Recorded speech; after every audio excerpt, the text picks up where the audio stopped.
Good evening, everyone. My name is Noah Rauch. I'm the Senior Vice President for Education and Public Programs here at the 9/11 Memorial and Museum. I want to thank you all for coming. In particular, I'd like to acknowledge our museum members who are here this evening and to everyone tuning into our live web broadcast. I also want to acknowledge those who took part in the rescue and recovery efforts here at Ground Zero. I know many of you, in particular, are joining us from local unions and first responder agencies, and I want to thank you for your work during those 9 months in the years since. So please, on behalf of the Memorial Museum, thank you for that service. This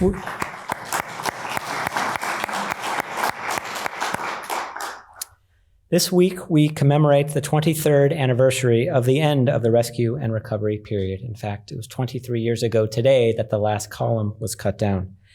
In addition to tonight's program, we will gather on the 9/11 Memorial Glade this Friday, May 30th at 10:30 a.m. to honor all 9/11 rescue, recovery, and relief workers, as well as those who are sick or have died from illnesses and injuries linked to 9/11 related health effects. We invite you all to this ceremony. We hope to see you there. For those of you who can't join, it will be streamed live at 911memorial.org/watch. Tonight, we are joined by 3 individuals who will share their stories of service and those of their unions at the World Trade Center site during those 9 months following the attacks. They each brought their unique skills, their unique expertise to a situation without precedent or a playbook. Ramona Diaz is a former New York City union carpenter. After completing her training with the New York City District Council of Carpenters, Ramona joined the local 608 union. Today, she is a safety specialist for CAC Industries. Charles Libin is a New York City-based cinematographer. He joined IATSE Local 52 in the late 1980s, and by the mid-90s, he was working as a cinematographer and joined Local 600 as director of photography. Together with gaffer David Scutch, Charles designed and fabricated the Ruby 7, a multi-par lamp fixture that was later utilized at Ground Zero. In 2021, Charles was invited to be a member of the American Society of Cinematographers. Dominick Spagnolo is a former signal maintainer for the MTA. Dominick's job responsibilities included installing, maintaining, inspecting, and repairing railroad signals throughout New York City. He was appointed as the division vice chair for Local 100, a position he held until his retirement from the MTA in 2009. Ramona, Charles, and Dominick, I want to thank you for joining us this evening, and please join me in welcoming them in conversation with Museum President and CEO, Beth Hillman.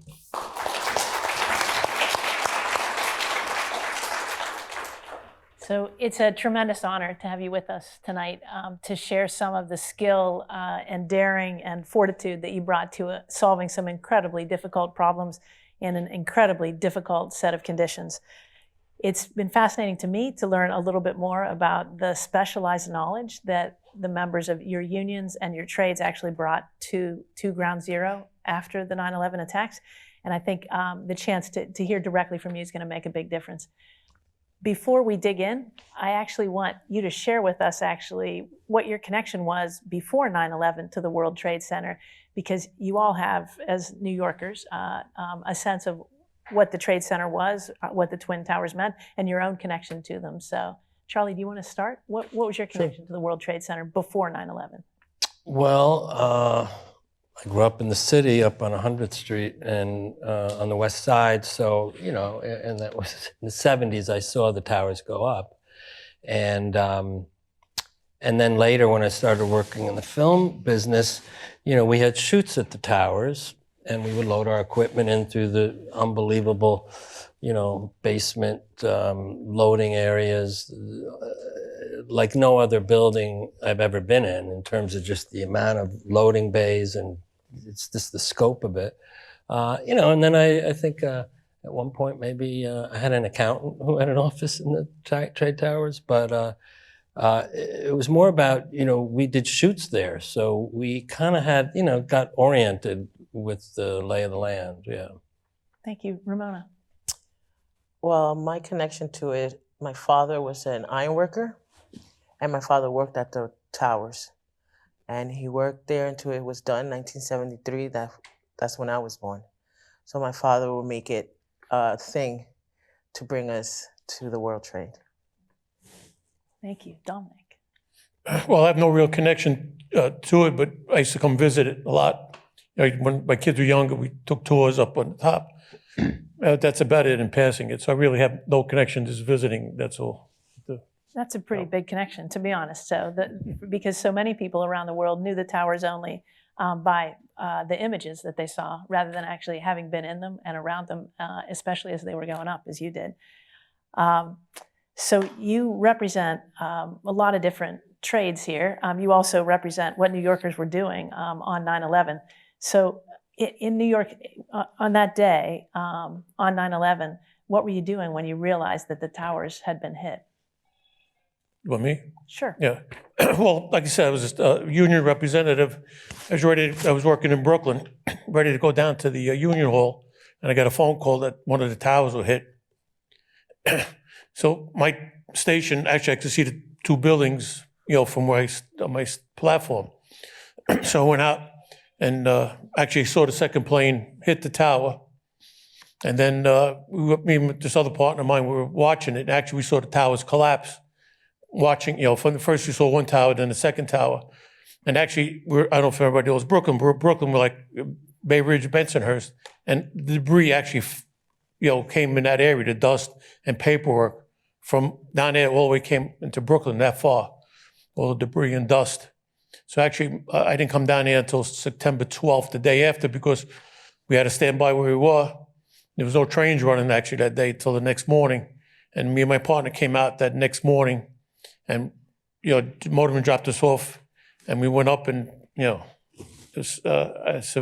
can't explain when I saw it. It was just, it's amazing when I saw it. It was a total disaster. Something like a World War II type of movie. We saw Army Jeeps coming around with machine guns in the back. And it just, excuse me. Thank you. I get a little teary from it. You could... Sorry, I just bringing back the memories. Understood. Little teary. Understood. Sorry. Understood. So Ramona, when you realized the towers were hit, what were you doing? I was actually doing building a high riser on 61st Street in York. Those are the two black buildings that you see. There's all windows. So we were already on the 47th, 48th floor, and the crane hasn't been jumped, so the crane operator could actually see, and we were doing columns so that we could pour concrete. And he said that that building was hit. So being that his crane was right there, we were able to climb and see. And as we're looking, that's when we saw the second one hit. And from there, we were right close to the 59th Street bridge. So it takes you into Brooklyn, okay? So at the time I lived in Seagate, Coney Island, and I had a young daughter.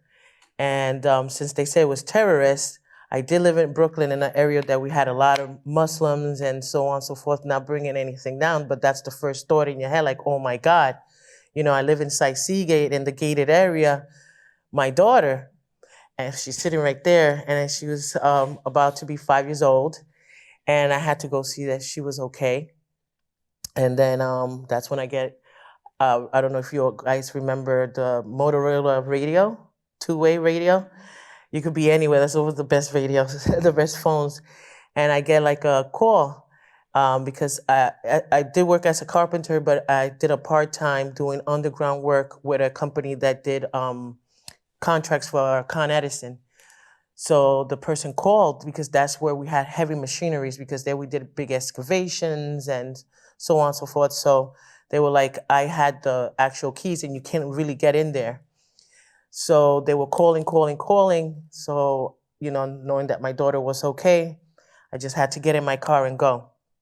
And once I got there, you didn't hear anything, no noise like the city, not even a bird.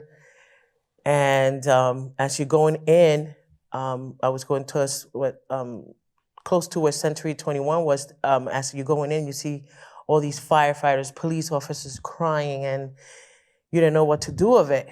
So being that I had the machines and I knew how to use them and I knew how to burn, and I had the crew that were real good there, I said, let's start.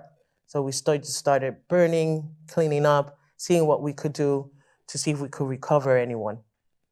So that's what I was doing at the moment of the World Trade. Yeah. Thank you, Ramona. How about you, Charlie?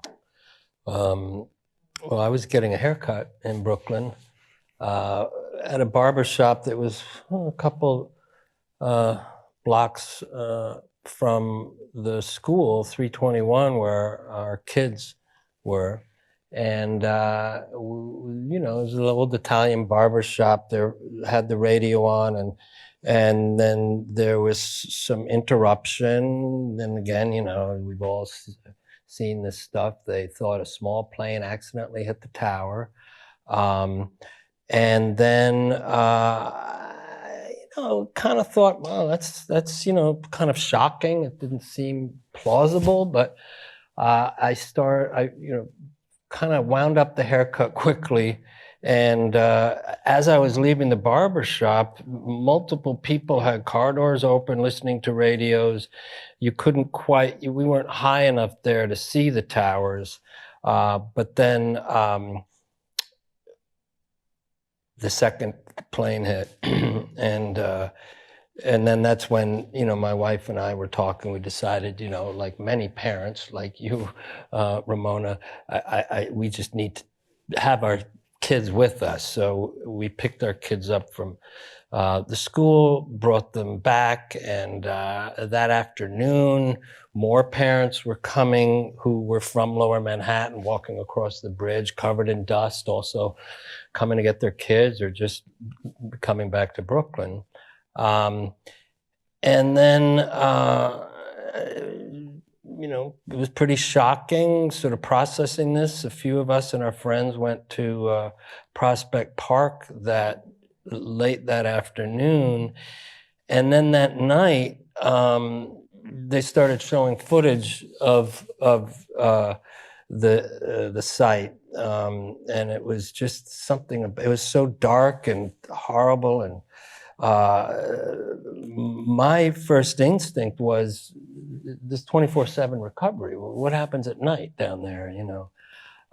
So the next morning, Wednesday, I put in a call to our union office, and of course was not totally surprised to hear that there were other members who also called in, and there was a sort of a very impromptu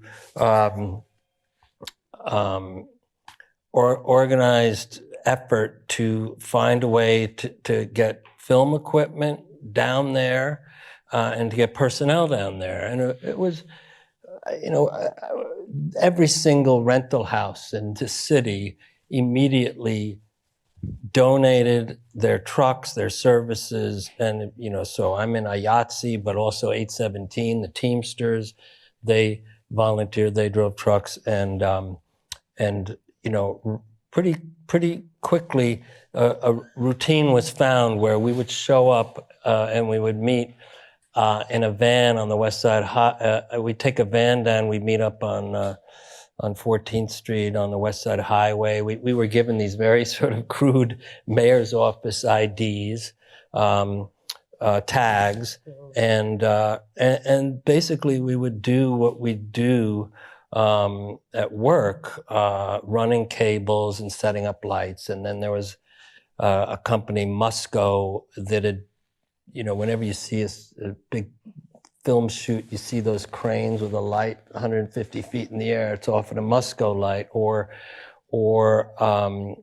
and I think what had happened was the Office of Emergency Management, because the Musco company had brought one of their rigs to Oklahoma City when there was that attack, they realized this will be useful. So, you know, there was a mobilization of, you know, members of the local at the time, 52, but all the rental houses and other crafts. I mean, even assistant directors were volunteering and directing traffic on the west, you know, down the West Side.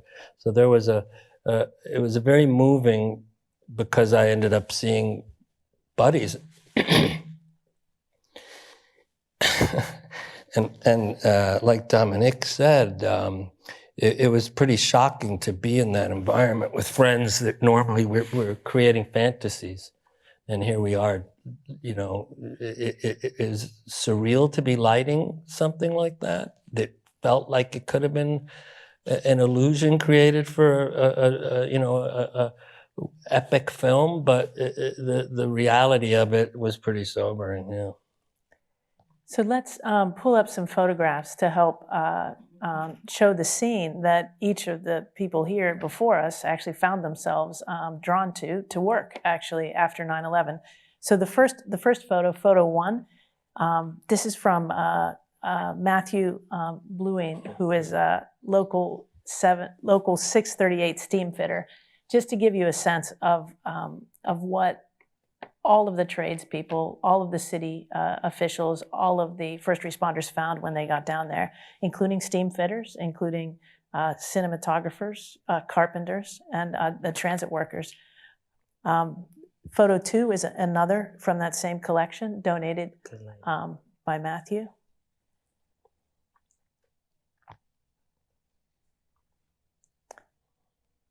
We have some more of the lights, but already, because of what Charlie had to say, you think a little more about the lights than you might have otherwise.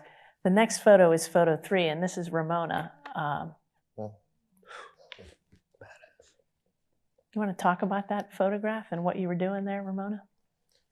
It's weird because there's a lady, her name is Andrea Boer, and she made a documentary, and she was one of the people that was led there as journalists to take photos. And you should look her up, she's amazing. And I never saw the picture until like almost 10 years because she kept calling me and saying that she wanted to do a documentary, and I kept hanging up on her. Until the firefighters that I knew and people that I knew, I guess, spoke with her, and they said we could get in touch with her, we could tell her.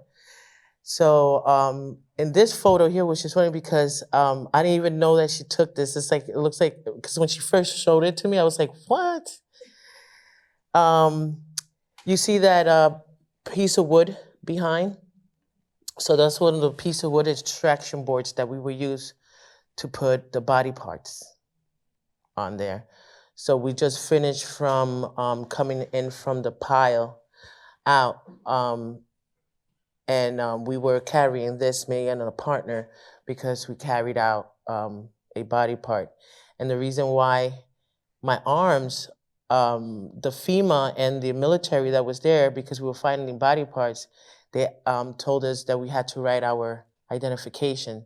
So they had someone write on your back, your legs, and your arms, just in case, because we didn't know what was happening. We didn't know if it was a terror, we didn't really know. So just in case if the place blew up, they could at least find your body parts, because there was a lot of parts that we found, we didn't know who them belonged to. So and that's that. Ramona, behind you, you can see this sphere. Was that an important marker as you were working on the site? Yes, that right there, it was amazing because me coming as a child and a young and coming and seeing this and then seeing that, because wasn't it in an attack before when they first tried to bomb the World Trade? The basement? Yeah. The 1993 bombing of the North Tower. Seeing that and then seeing it actually happen, because when they tried, we felt like triumphs, like, oh, you couldn't do this. And then you saw all these things, and then just seeing it standing there, it's a pretty big thing. Charlie, do you remember the sphere being important? Yeah, I mean, we use that to sort of orient ourselves. Yeah. It was either, Our it was compass. pretty much, and we actually were calling it the globe. We call it ground zero. Yeah, we call that the globe at ground zero, but it would be, north, south, east, or west of that globe.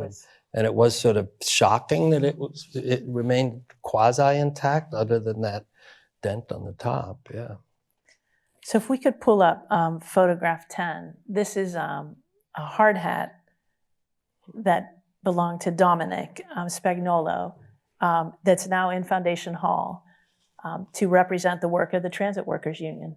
Yes. I just saw it today when I was actually in the museum right down below us here. So Can you talk about the work that you did, Dominick, when you were down there? Because already you've heard how dangerous, how challenging the environment was, how emotionally devastating, how physically chaotic that environment was. What was your role at the site? Well, like I said, I was a union rep, also safety inspector, and my job was actually, we're part of maintenance away group, which is track, my department, single department, lighting maintainers, and they sent different departments down there.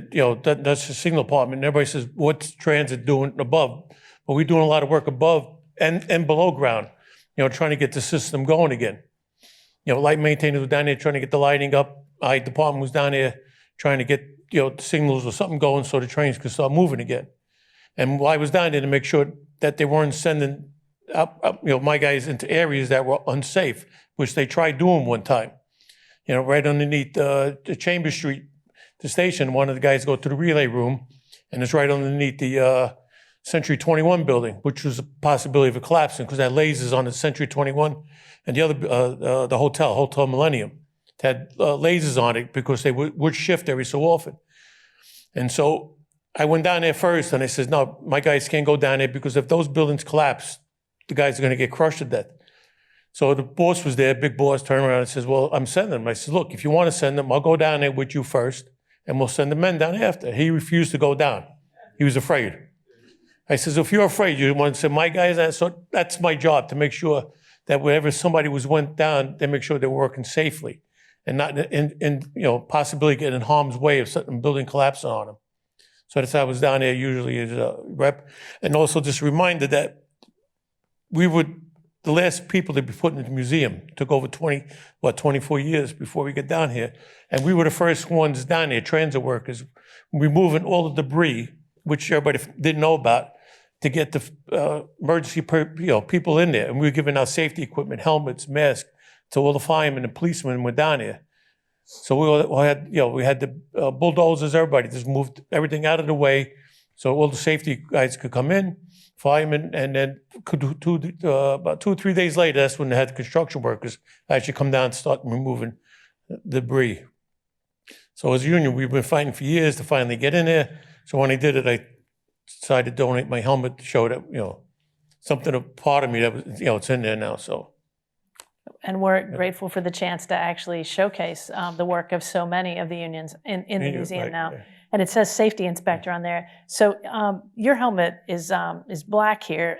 People wore different colored helmets. Yours says safety inspector right on that. If you pull up photograph 5, this is a photograph by Tom Donahue that's MTA workers. So you can see the different colors of helmet, that could help identify the folks who were down there. Well, yellow was actually my department, single department. What happened was, you can't tell because at that point they were giving helmets to anybody that didn't have helmets. So really, some might not be transit workers, some might be transit workers. Because like I said, we're down there just giving helmets to people that needed it. So, Charlie, did somebody give you a helmet?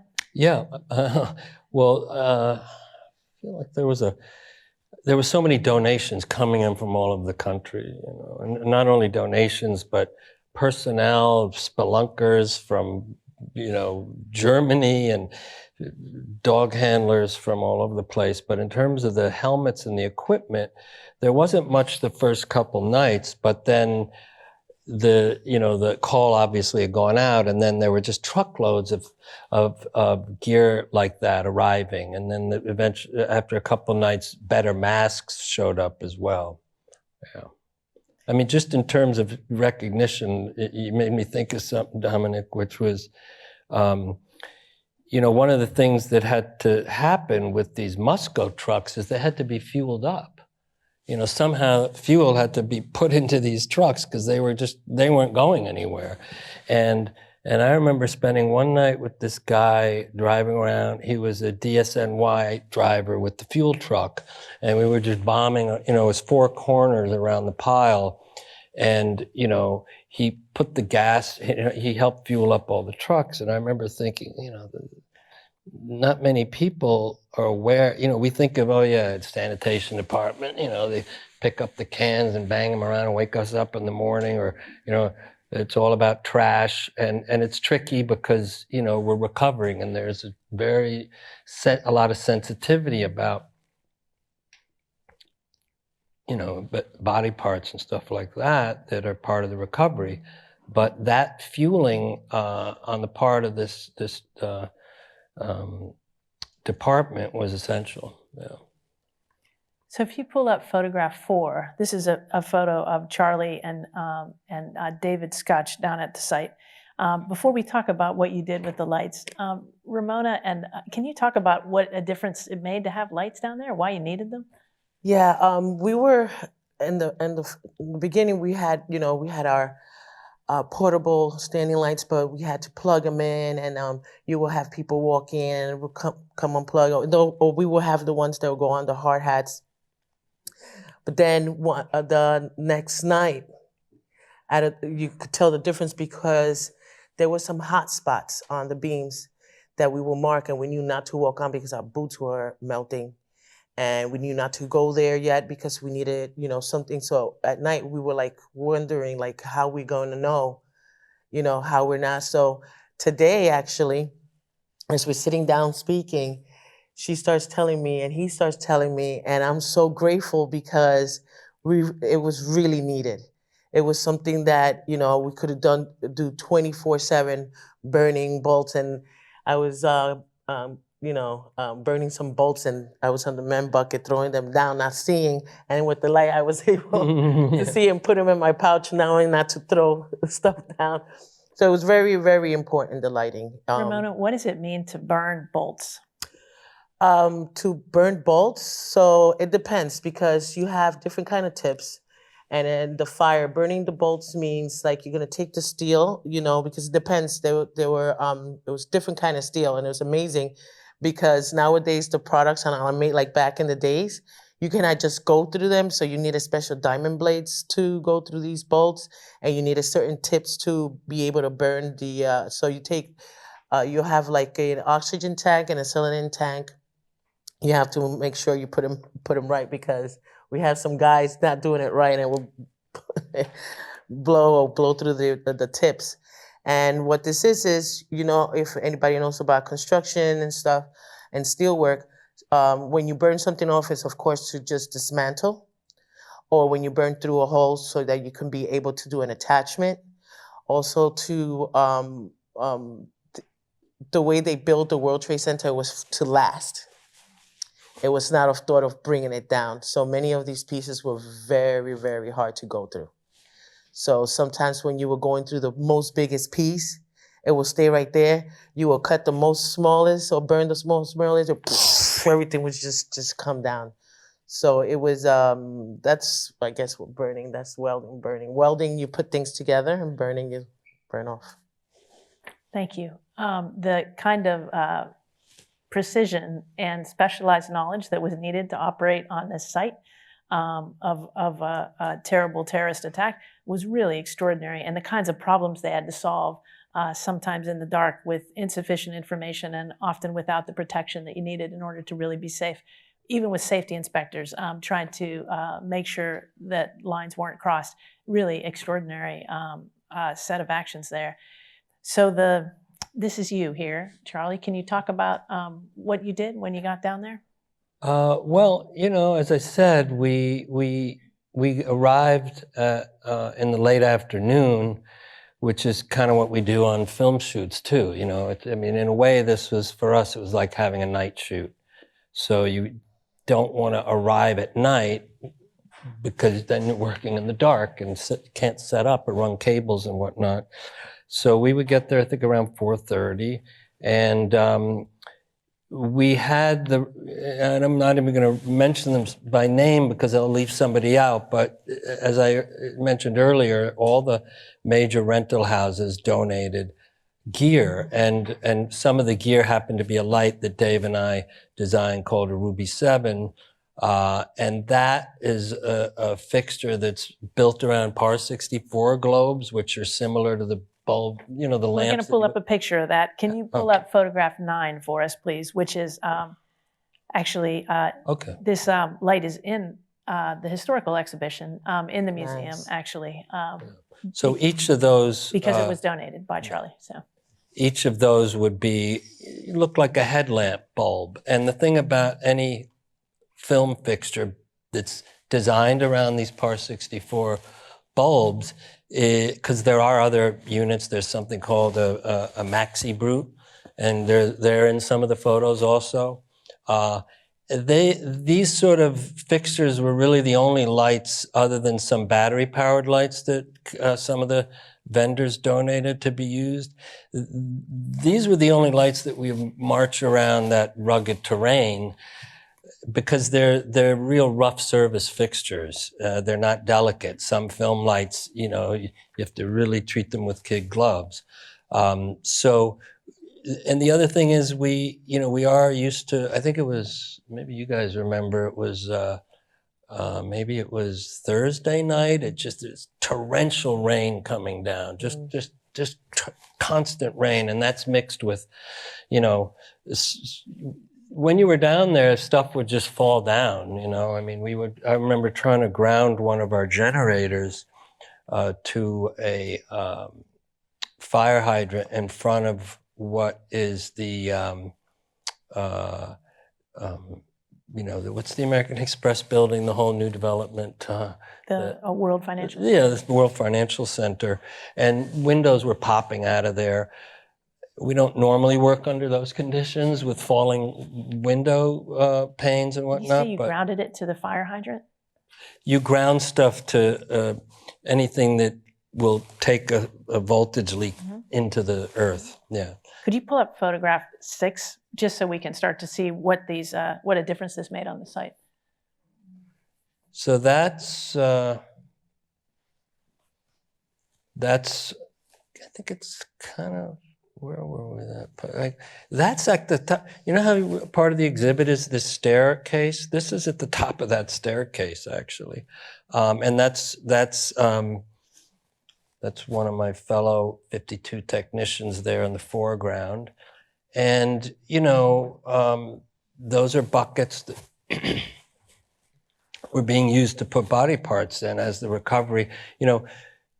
It was pretty incredible for us, because we would come in the afternoon, we'd set up, and then we'd work with the fire chiefs wherever they felt they needed to direct light, where there was Muscos could kind of reach broadly, but then in little areas like that, it was very dark because we're under, the overhangs and whatnot.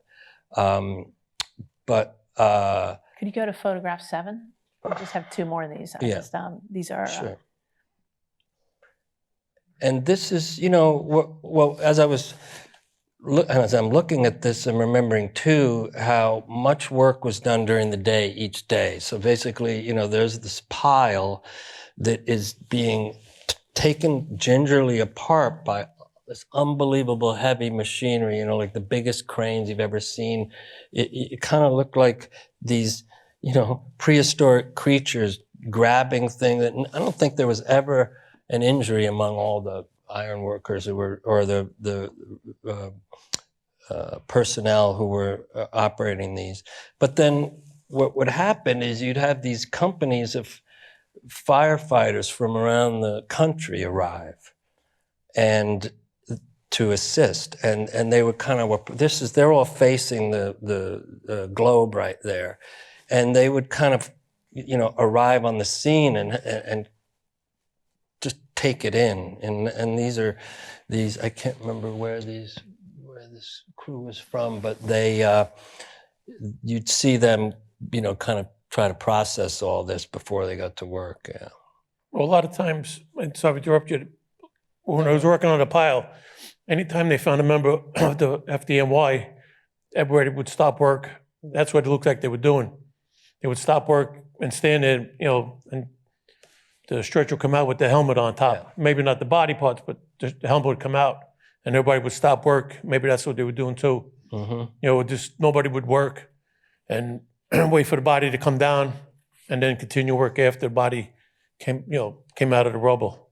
And body parts of the rubble. And Dominick, how long were you at Ground Zero? I went there from September 12th, and I stayed there till beginning of January the following year. I was down there over 3 months. And Ramona? Mostly every day. I was from day 1, 14 days straight, and then after that, I had to go do stabilizing underground, and do the erection of the towers that I was building, but then mostly doing work at night. So I was 14 days, day and night, day and night, day and night, because I didn't know how to leave. And then, like he said, the chiefs and from the military also, they kind of we made like a team. So they would tell exactly where we were going to go, what we are going to do, and then little by little, I accumulated my guys, and it was amazing because to build a building and to put everyone together, it takes like such a long time. That situation happened, and people that did not know each other, but we knew what we were doing, were able to work. We had like Native Americans that came from I don't even know where. They're so good with steel, and they were amazing. And we would just click, and they would come to me and give me a command, and I would go to the guys, and we just went with it. So yeah, I was there 14 days, and then after that, started stabilizing, the stability of, underneath. What you were doing is what I would ordinarily associate with a carpenter's work, just to be clear. So this is somebody in the carpenters union, trained, who was doing really extraordinary work there. Because, like I told you, my father was an iron worker, and when we were young, we would go to his shop, and we would use the stuff when he was not there, and we would break things, and we had to fix them before he came. Mm-hmm. So we had to learn how to use these things quick, my brothers and I. So. And then my father was a real hustler. So when we had to do work and weld, and the workers were not there, it was like, get off from the bed. Let's go. We're going. And this is 8, 9, 10 years old. So, it was a thing. It was just like blinking after a while, So it was not like something that, everybody says, oh my God, you can. I'm like, what? You can't do it? So yeah. Charlie, how long were you at Ground Zero? 5 nights, and got to the point where, I felt like, we had basically a van load in the beginning, and it grew, but, it was all volunteer, organized through 52. And there were also non-union technicians down there. It wasn't just, who were lighting technicians. I think the first night there was a crew of non-union technicians there working. But then, so many people felt compelled to want to help and volunteer. I stepped off and then had one night overlap with Dave, and then he sort of took my spot, and then we cycled through. I don't know how. Eventually, several things happened in which there were some contracts done where, for example, there was a grip who had a system. He kind of built a temporary car wash to wash the trucks as they left the site, to wash them down, because, as I'm sure everybody's seen footage of in the beginning, all the gypsum, was like 1.5 feet of snow, all the pulverized, think of the World Trade Center with all those old computer terminals, and they're all crushed. So you've got mercury and all sorts of terrible stuff mixed in. But I was starting to say before, what was impressive was each night when we showed up, the pile would be reduced. It was phenomenal how quickly actually that work was done.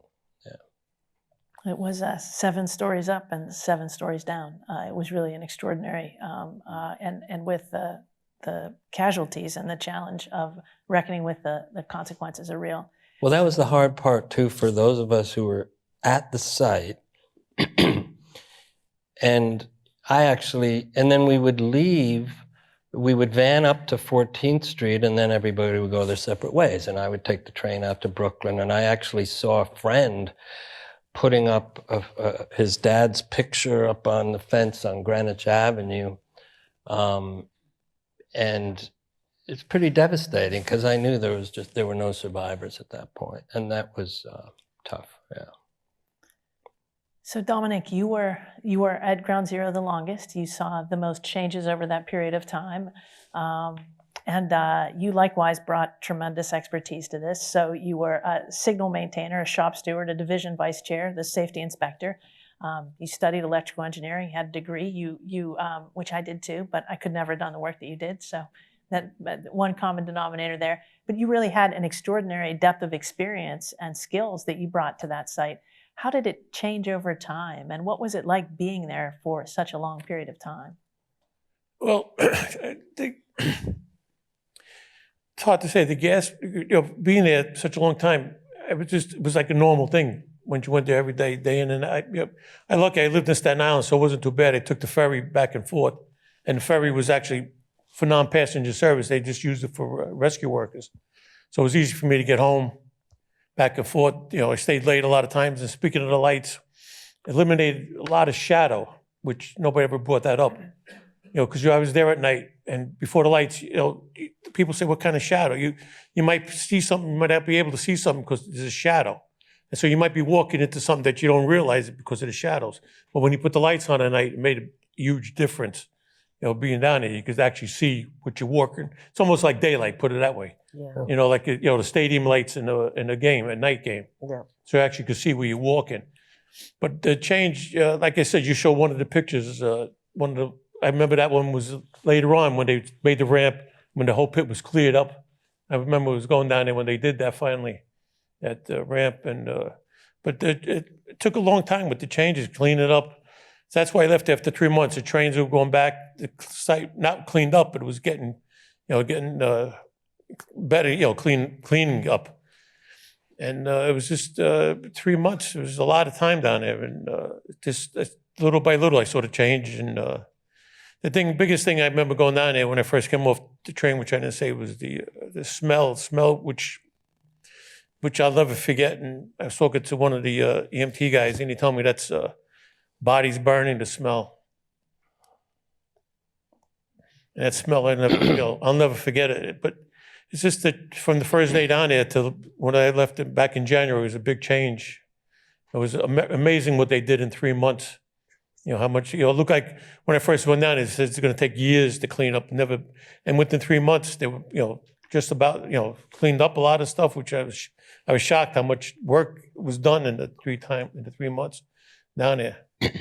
So this is a month where we focus on commemorating the work that was done. And this is, as Noah mentioned in welcoming everybody tonight, this is the May 30th is the date that marked the official end of the rescue, recovery, and cleanup operation that went much faster than many people had predicted, actually, when, as you just said, when it started. Why do you think that it was able to move so quickly? What was the cooperation like on the site that you witnessed? And how did so many people from so many different unions and agencies and walks of life come together to make things move so quickly? Dominick, what's your sense of that? Everybody worked together. It was like a machine. All the parts worked, the gears, everybody worked together with each other. Because I was here, Signal Department, I couldn't help other departments. So everybody was just helping everybody, each other. So it wasn't, well, I'm just doing this because I'm here. That's not my job. It wasn't like that. Everybody did what they could do to get it cleaned up. And the workers and the construction work, everybody just cleaning everybody up, just, day and night. It's just everybody worked together, like I said, just one big machine. And it was just amazing how, like I said, it got cleaned up so fast. Ramona? It was it was an amazing thing because we all know how the world is and how it works. We all see color, hate, racism like crazy. And everybody works so synchronized and so together that we didn't see no color, race, we didn't see sexual orientation, nothing. We just knew that we had to work together, and it doesn't matter what agency you were from. Even police officers, they were making sure guiding. They listened to what one had to say, and you were taken back. And everybody just worked like one unity, and it was one after the other, even with the Buckers Brigade. And then once we knew that we couldn't, because there was a moment of silence because they brought these special machines into the World Trade to like a sonogram kind of machine, but for Earth, to see what's underground, vibrations. And we literally did hear voices, and everybody stopped. I don't know if you remember. Yes, I remember, yes. And they were like, if you could hear a knock, boom, boom, boom. And we heard it. And we're like, oh my God, we can save, because they made everyone, so the whole entire place went silent. Yeah, you couldn't hear anything, yes. A few days later, they say 4 days later, we did find the bodies, but because of the jet fuel and the condition, and I guess the experts, they knew that that's where the bodies were, so we couldn't recover them, which was the saddest thing. But it was amazing that, you know, we had all this equipment and all these people coming to see what we could do to save and to recover, you know. And it's amazing. It was amazing how we all came together. It was something that I have not experienced. And I'm happy to say that I did, you know, because I've never experienced something like that. You know, the only people that I always came together was my family, because we was drawn one together. But that outside of it was an amazing thing. It was something out of this world. So, yeah. Beautifully expressed. Yeah, I think as upsetting as it is in terms of just the experience, I feel like we all felt privileged to have been there. But also, if you think about it, you know, it's like when you see somebody's trapped under a car, you know, and it doesn't matter if it's New York City or it could be Moscow, anywhere. Human beings have the ability to rally and come together, because that's what we really want to do. You know, we want to help each other. And, you know, someone's trapped under the car. Everybody on the avenue gets together, and we all hump that car up, and someone pulls them out, you know. I remember one night sitting in, you know, they had some of the ferry boats moored just out in the river, and they were, you know, it was also one of these surreal situations where you had, you know, Daniel Boulou, you know, one of the finest restaurants in the city, donating food for the recovery workers. And I remember one night sitting there, you know, little guy sitting there eating this food and kind of stressed out, but happy to be away from the pile for a little break. And there are these guys all around me, huge firemen and cops and iron workers. And just thinking, you know, as big and strong. And you know, as a kid, my heroes were firemen. You know, I mean, I grew up near, on 100th Street, there was a firehouse adjacent to a police precinct. And then my wife and I knew Dave Fontana, who was, you know, a member of Squad 1 who died here. So those are sort of heroic figures. But at the same time, you know, so vulnerable that we knew so many of these huge, strong men had been killed. And it just, I think, felt for many of us a privilege to be able to use our skills. And I knew, I think at that point, we weren't going to save anybody, but to keep things safe for you guys that were doing the work, you know. Really well put. I'm going to see if there are any questions for you here, a question or two from the audience. While you're thinking about your questions, I'll just say the impact. Do we have a question here? The impact of working on the site. Here we have a question right here. Ella, can you get a mic right here? Thank you.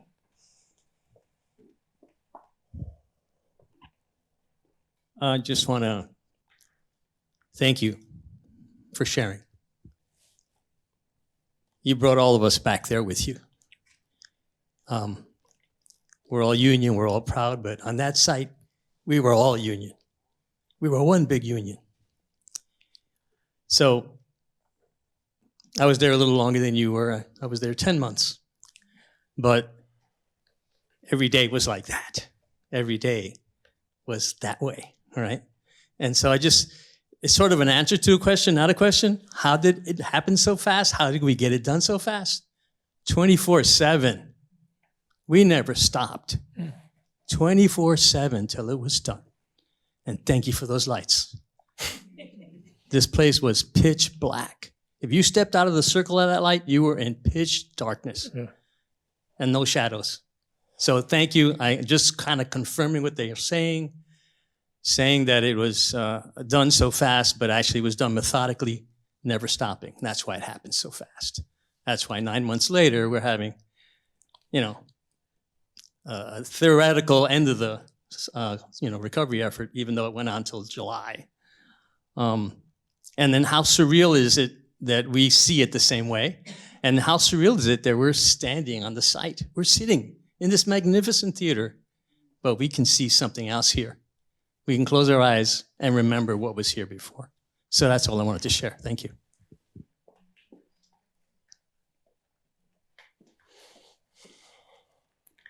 I think it's hard to follow that. I appreciate, I appreciate the comment. We do have another question over here though, so willing to make the plunge, thank you. So, William.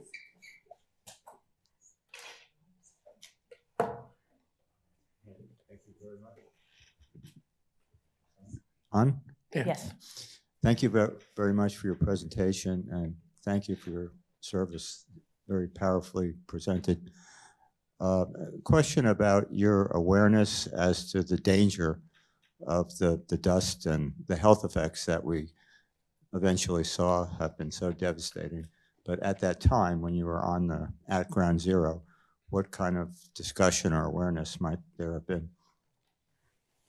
Well, when we first went down there, they didn't give us a big mask. We just had those dust surgical masks.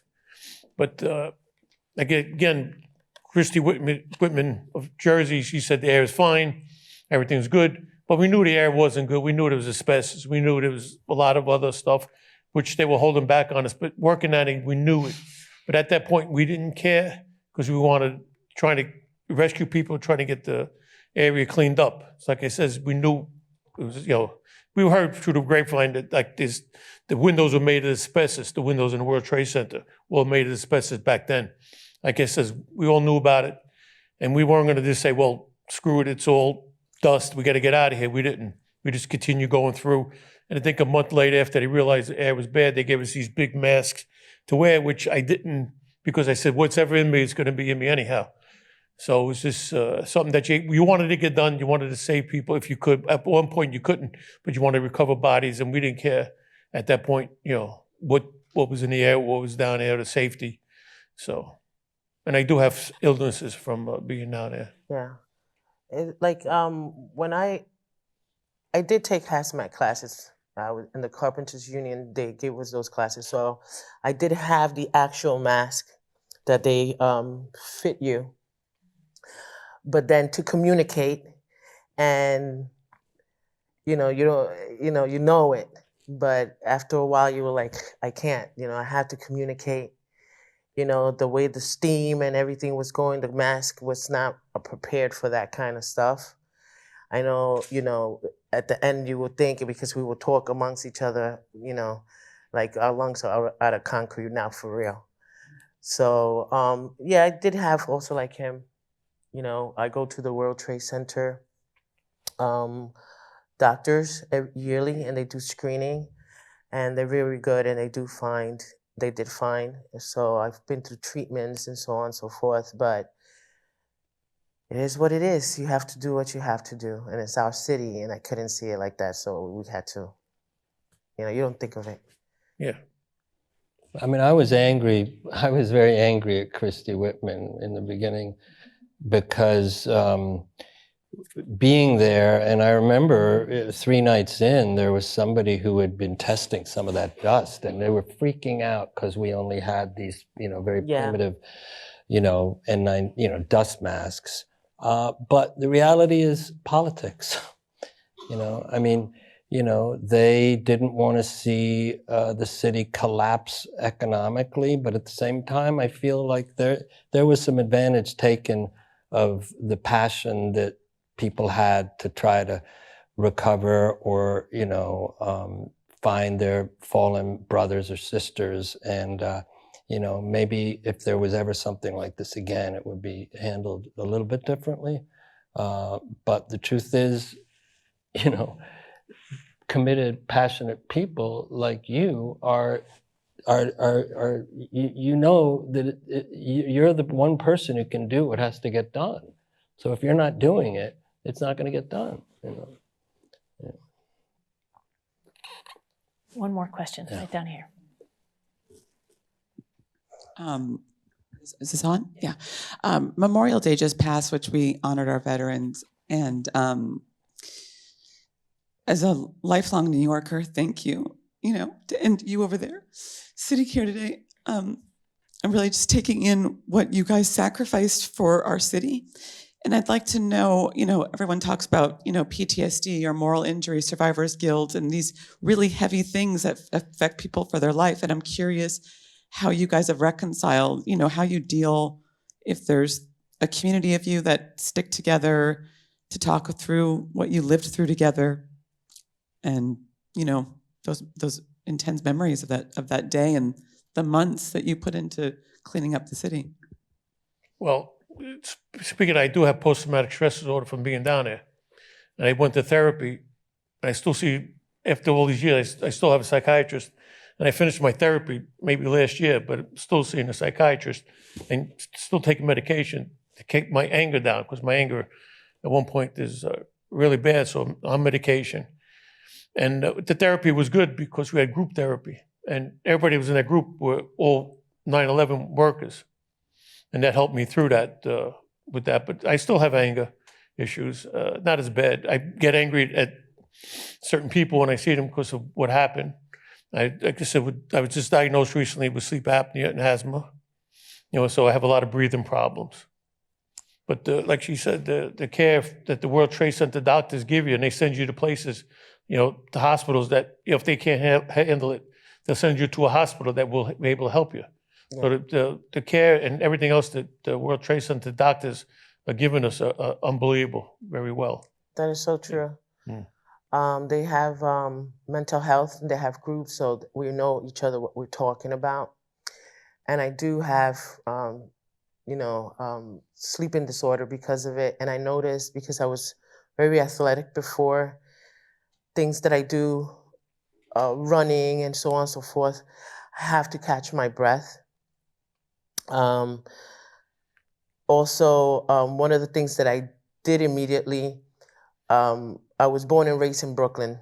I'm a Brooklyn girl, and forever, I just picked up and left and moved to the highest place that I could to have my daughter away from the city. And I did not come back to the city, even though I was working in the city. I didn't go around that area, and I didn't bring my daughter to the city until I felt like she was old enough and the place was okay. So close to the 10-year anniversary is that I took it was very hard to come back. And one of the things was like I mentioned, Andrea Boer, Amy Weissing. She's part of this museum here. Because of them, I came back, because they told me, no, it's great, you're gonna love it, we did a great job. And I said, I don't know if I could take my daughter to a big crowd like that. And then that's what helped me. But yeah, you still do have, like, if you hear a whole bunch of sirens at the same time, that gives you panic. Mm. It gives you a lot of panic. And,